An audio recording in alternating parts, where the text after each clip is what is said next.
Ndabasuhuje nanone mbaha n'ikaze kuri Bumuntu Empire ya mwagiye mumbona mu biganiro bitandukanye, tujya Congo, tujya Uganda, ngenda mbereka uduce tugiye dutandukanye. Gusa kuri uno munsi ndi muri Ethiopia, niba ubona iyo background cyangwa se iryo baba ry'indege irya Ethiopian Airline. Rero turi muri Ethiopia, gusa ntabwo ariho tugiye kugarukira ko turi kujya ahantu kure cyane.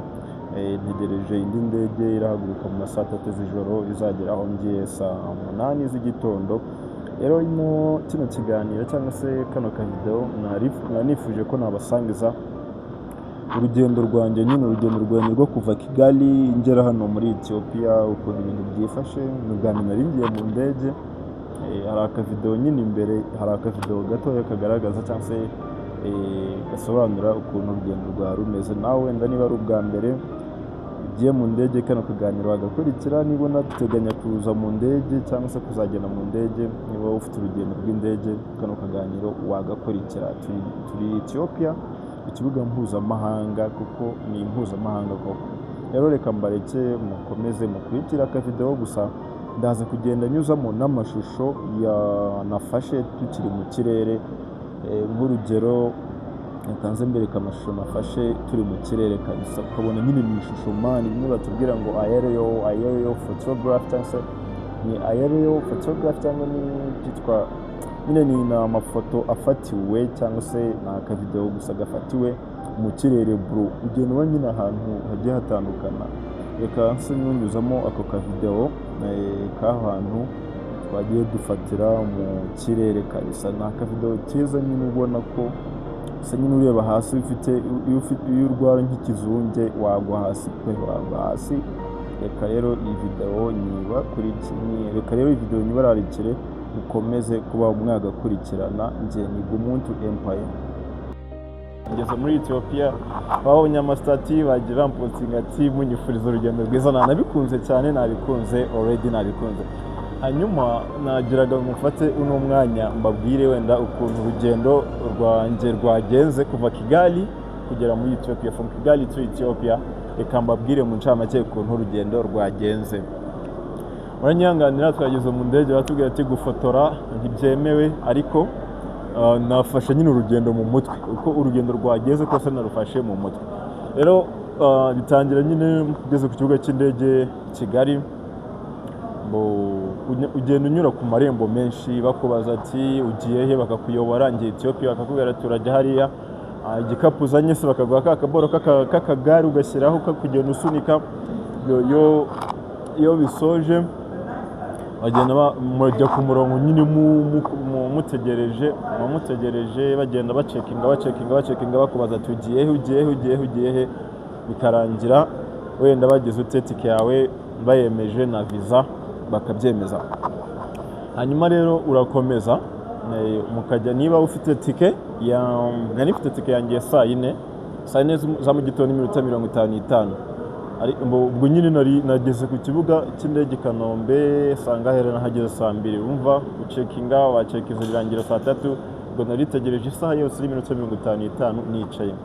Hanyuma mu ndege iyo ugezemo, bwari ubwa mbere nyine naringiye mu ndege, singiye gukubeshya. Iyo ugezemo ikiba kihari n'ikira urinjira bisanzwe, gusa nta gufotoramo imbere. Abana mu guhaguruka nyine wumva ufite ubwoba. Iyo ihagurutse uba wumva ufite ubwoba. Ikindi kintu cyabayemo nka experience, iyi ni experience yanjye yo mu ndege n'urugendo rwanjye rwa mbere. Ikindi kintu cyabayemo, baduhaye ibiryo. Indege babaha ibiryo. Ibiryo numvisha avuga ngo chicken what? Ndavuga ati ubwo ni chicken, kuko n'ubundi ubwo chicken nyine ni inkoko. Ngiye kureba mbona mba utuntu tungana n'utundi utamenya. Ikintu cyonyine namenye mu biryo mpaye ni biscuit, kandi ngira noneho mu nda h'amafuti, mu nda n'isombe bikaba bibi. Nariyeho biscuit gusa big bro. Tsindira. Hanyuma mbona mugenzi wanjye w'inyuma asabye akantu k'akayoga nyine kameze nka afia bora, mu Rwanda turatuzi. Nanjye ndagasaba, kumbi ni inzoga, kandi musanzwe ntabwo njya nsomaho nyine ku nzoga.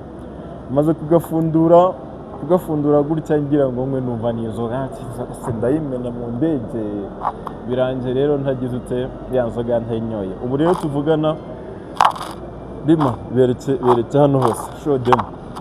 Tuvugana turi ku kibuga cy'indege cya Ethiopia mane, ahantu hari abantu benshi, indege z'amoko yose ningiye tukari ewana indege z'amoko yose hano. Ikibuga cy'indege cya Ethiopia mu by'ukuri koko ni mpuzamahanga mane, ni mpuzamahanga kuko iyo ugiye ureba usibye ino ndege yanditseho ngo Emirates ntabwo twamenya ngo ni yahehe, ariko iyo ugiye ureba usanga indege ari nyinshi ariko ku buryo umuntu atabivamo bro.